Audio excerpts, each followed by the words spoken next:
Ya, rasanya kan nggak ada lagi karena kalau di dalam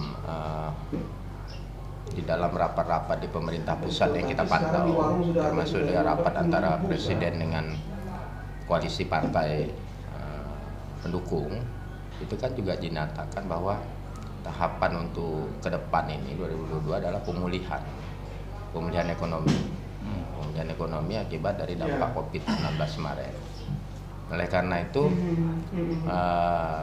kita juga berharap bahwa persoalan COVID ini segera ditetapkan untuk menjadi penyakit endemik. Penyakit endemik ini artinya dia statusnya sama dengan malaria, demam berdarah, hepatitis, sehingga penanganannya juga sama, gitu ya. Karena faktanya kan COVID-19 ini kan juga nggak akan berakhir. Selalu tumbuh varian baru, macam-macam, gitu kan. Oleh karena itu penanganannya saya pikir juga lebih kepada bukan persoalan kemudian menghentikan COVID ini, faktanya tidak bisa dihentikan, tapi kemudian bagaimana mengatasi dampak-dampak yang ditimbulkan oleh COVID. Makanya nanti di anggaran 2022 ini juga kita akan melihat lebih cenderungannya adalah ke pemulihan ekonomi. Misalnya menciptakan program-program yang langsung padat karya, ya, yang melibatkan pekerja-pekerja sektor informal. Kemudian menumbuhkan melakukan pelatihan-pelatihan bagi tenaga kerja muda, kan gitu. Itu lebih cenderung ke situ nanti mungkin anggarannya, ya. Jadi tidak kemudian kalau refocusing ini kan penundaan justru, ya, penundaan kecuali untuk penanganan COVID. Karena itu saya pikir nggak ada lagi lah refocusing itu, karena semakin kemudian dibuat refocusing, sektor-sektor ekonomi ini semakin runtuh. Nah, untuk refocusing anggaran yang tahun 2001 resapannya seperti mana? Sudah 100% atau nanti seperti apa mekanismenya? Belum, karena kemarin refocusing itu terakhir kita refocusing itu kan 52 miliar, hampir 52 miliar, ya. Dari 204 ya? Itu awalnya 204 di 2019, ya. Itu 2020 204, itu kan sudah terserap sekitar 80 miliar. Kemudian kan dikembalikan lagi di APBD.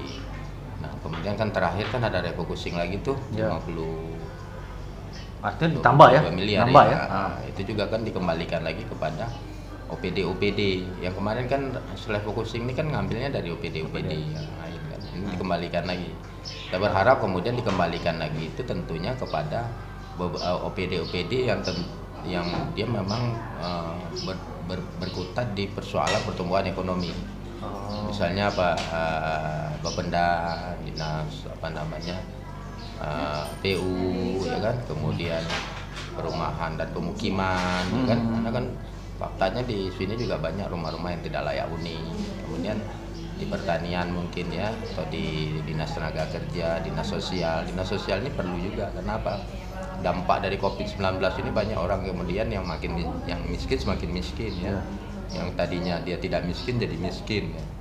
Nah, ini kan harus ada bantuan sosial, ya, untuk kemudian membantu mereka ke pendidikan. Banyak juga anak-anak putus sekolah, kan. Dan terakhir kan faktanya banyak juga ijazah yang tidak mampu ditebus karena faktor ekonomi. Nah, kita lebih fokuskan anggarannya ke situ.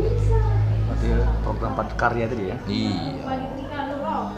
Untuk akumulasi seluruh APBD kita berapa, Bang? Untuk 2022 belum tergambar. 2022 itu sekitar 1,1 triliun. 1,1 triliun. Tapi kemudian kan lebih dari setengahnya udah belanja pegawai. Iya. Nah, artinya dengan sisa tadi itu lebih ke infrastruktur berapa persen, Bang? Bisa dipresentasi nggak? Iya, infrastruktur itu mungkin masih cenderung lebih banyak ke sana, ya. Karena kenapa? Infrastruktur ini juga menyerap lapangan kerja, ya, di infrastruktur. Kemudian sisanya mungkin belanja modalnya cenderungannya mungkin lebih dari 50%-nya ke infrastruktur. Sisanya mungkin kita distribusikan ke pendidikan, sosial, ya, kemudian pemukiman, ya, untuk rehab rumah dan sebagainya yang kira-kira memang bersentuhan langsung dengan persoalan-persoalan kerakyatan. Nah, ini